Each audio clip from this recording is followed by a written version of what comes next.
Bismillahirrahmanirrahim. Assalamu calaykum waraxmatullaahi wabarakaatu. Dhegeystayaal ku soo dhawaada xubinta wargeysada oo aad ka dhegeysataan Radio Kismaayo codka dowlad goboleedka Jubbaland.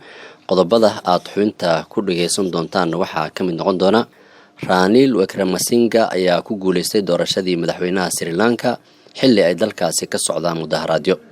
Hogaamiyaha u sarreeya Iran Ayatollah Khomeini oo la kulmay Putin ayaa sheegay in doolarka laga saaro ganacsiga labada dhinac.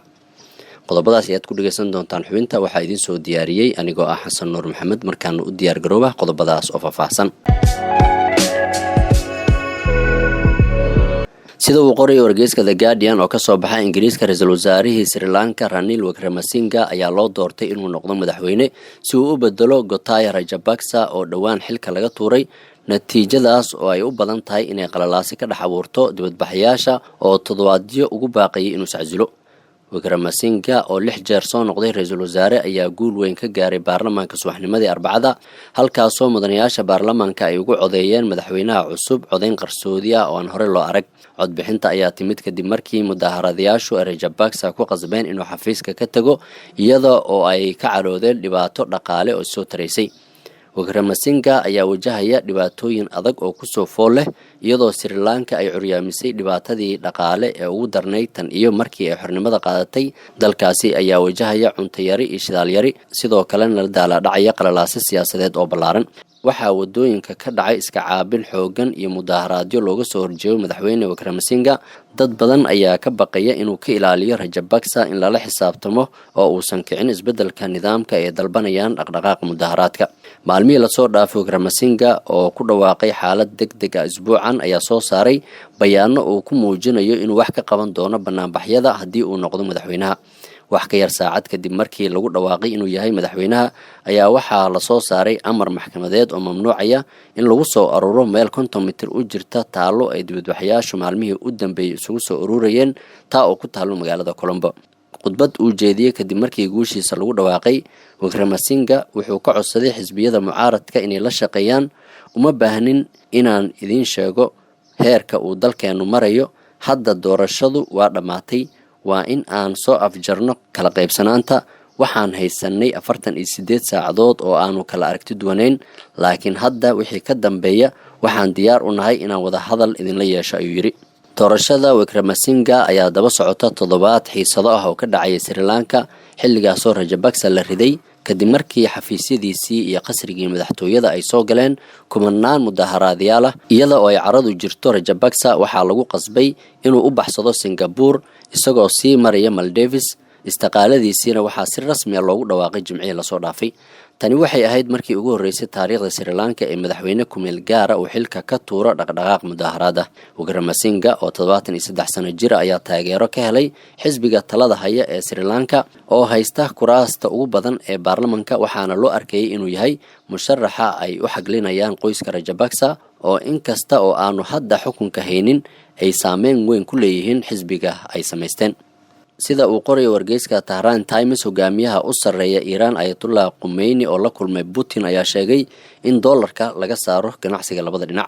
Ayatollah Khomeini ayaa sheegay sida ay laga maarmaanka u tahay in la dhaqan geliyo heshiisyadii labada dal, isagoo sheegay in iskaashiga noocan oo kale ay faa'iido u yeelan doonaan Tehran iyo Moscow mustaqbalka fog. hogaamiyaha ayaa carabka ku adkeeyay in dhacdooyinka ka dhacaya adduunka oo dhan ay muujinayaan baahida loo qabo in Iran iyo Ruushka ay kordhiyaan iskaashiga labada dhinac. hogaamiyaha ayaa intaa ku daray, waxaa jira heshiisyo badan oo isafgarad ah oo u dhexeeya labada wadan oo ay ku jiraan qaybta saliidda iyo gaasta, kuwaas oo ay tahay in la dabagalo lana fuliyo ilaa dhamaadka. waxa kale oo uu sheegay in iskaashiga dhaqaale ee Iran iyo Ruushka, gaar ahaan cunaqabataynta reer galbeedka, ay lagama maarmaan u tahay iyadoo la eegayo danaha labada dal. isagoo ka hadlayay horumarka ay Ruushka ka sameynayso dagaalka ay ku qaadatay Ukraine ayuu yiri, dagaalku waa xaqiiqo adag. Jamhuuriyadda Islaamiga ahina haba yaraatee kuma faraxsana in dadka caadiga ah ay dhibaato soo gaarto, laakiin arrinta Ukraine haddii aad adigu qaadi weydo dhinaca kale wuxuu keeni lahaa dagaal uu isagu iskiis u sameeyo, ayuu yiri. isagoo ku nuuxnuuxsaday in reer galbeedka ay gebi ahaanba ka soo horjeedaan Ruushka oo xoogan oo madax bannaan, hogaamiyaha Iran ayaa NATO ku tilmaamay mid khatar ah. ayatullah Khomeini ayaa xusay in maanta Mareykanka iyo reer galbeedku ay ka daciifsan yihiin sidii hore inkastoo dadaal iyo qarashaad badan ay bixinayaan haddana waxaa aad hoos u dhacay buu yiri guulihii siyaasadooda gobolka sida Suuriya, Ciraaq, Lubnaan iyo Falastiin. Hogaamiyaha ayaa arrinta Suuriya ku tilmaamay mid aad muhiim u ah wuxuuna ku celiyay mowqifkooda ku aadan inay ka soo horjeedaan weerar military oo lagu qaado dalkan loona baahan yahay in laga hortago. wuxuu yiri arrinta kale ee muhiimka ah ee arrinta Suuriya waa qabsashadii Mareykanka ee dhulka barwaaqada iyo saliidda leh ee bariga webiga Furaad taas oo ah in lagu xalliyo in laga saaro goobtaas. Ayatullah Khomeini ayaa sidoo kale cambaareeyay faragelinta maamulka Israa'iil ay ku hayso arrimaha gobolka wuxuuna ammaanay mowqifyadii uu dhawaan madaxweynaha Ruushka ka qaatay Israa'iiliyiinta. isagoo hadalkiisa sii wata ayuu hoosta ka xariiqay in Tahraan aysan marnaba u dulqaadan doonin siyaasadaha iyo qorshayaasha horseedaya in la xiro xadka u dhaxeeya Iiraan iyo Armenia. Hogaamiyaha kacaanka Islaamiga ayaa ku tilmaamay iskaashiga muddada dheer ee Iiraan iyo Ruushka mid dhab ah oo qoto dheer faa'iido u leh labada dal. isagoo xaqiijinaya ereyada madaxweynaha Ruushka ee ku saabsan sida ay lagama maarmaanka u tahay in la bilaabo jidka tareenka ee Rash Astara. Hogaamiyuhu wuxuu sheegay inay dhameystiri doonto qadka gaadiidka ee waqooyiga koonfureed oo faa'iido u leh buu yiri labada wadan. Ayatullah Khomeini ayaa sidoo kale sheegay in ka feejignaanta khiyaanada reer galbeedka ay tahay mid lama huraan isagoo yiri Mareykanku waa cagajugleyn iyo dhagar.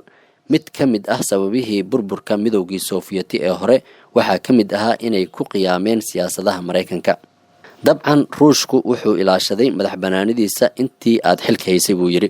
waxaa kale oo ay ansixiyeen siyaasadda ku saabsan isticmaalka lacagaha qaranka ee ganacsiga labada dal iyo sidoo kale isticmaalka lacagaha kale ee dollarka ah isagoo soo jeediyay waa in si tartiib ah dollarka looga saaro jidka wax kala iibsiga ee caalamiga ah. tanina waa tallaabo suuragal ah buu yiri. kulankan oo goobjoog ka ahaa madaxweyne Ibrahim Raisi ayuu Putin kaga hadlay dhacdooyinka Ukraine. ma jirto cid u hiilinaysa dagaal qasaaraha nolosha dadka caadiga ahna waa masiibo weyn laakiin habdhaqanka reer galbeedka ayaa naga dhigay inaan dooq kala weyna aan ka ahayn inaan ka falcelino ayuu yiri hogaamiyaha Ruushka. madaxweynaha Ruushka ayaa sidoo kale yiri gobolka ku yaala bariga webiga Furaad waa inuu hoos yimaadaa ciidamada militariga Suuriya. Putin ayaa sidoo kale tixgeliyay in iskaashiga labada dal uu horumar ka gaaro dhinac walba isagoo tilmaamay in Iiraan iyo Ruushka ay si wada jira ula dagaalamayaan argagixisada Suuriya. dhanka militariga Moscow ayaa sidoo kale isku dayaysa horumarinta iskaashiga labada dal iyo dhoolatus military oo saddex geesood ah oo lala sameeyo Shiinaha. dhegeystayaal guud ahaan xubintii wargeysyada oo kala socoteen Radio Kismaayo codka dowlad goboleedka Jubbaland waa naga intaan dib ugu kulmi doono xubinta xigta waxaanu idinkaga tageynaa sida ay nabadgelyo. wassalaamu calaykum waraxmatullaahi wabarakaatu.